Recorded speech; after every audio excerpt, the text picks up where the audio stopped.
Bulacan's finest production. Ayan na ang ulan.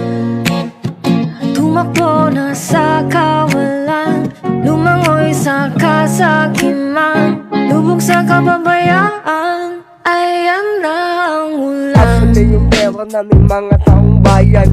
Bakit ba ngayon kami na ang nahihirapan? Tayo ang lumulubog dito sa mga kabahaan, habang sila umaangat sa ating kayamanan. Sino ang malalapitan sa ating pamahalaan? Kundi nila matugunan problema ditong kabahaan. Ito aking panawagan sa Pangulo ng Bansa. Ang problema ng Pilipinas palala ng palala. Mga haligi ng gobyerno pasama ng pasama, kaya ang tiwala namin pawala ng pawala.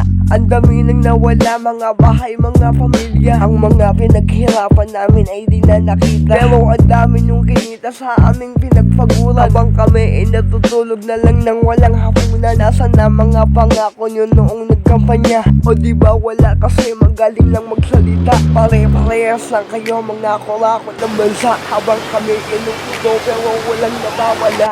Ayan na ang ulan.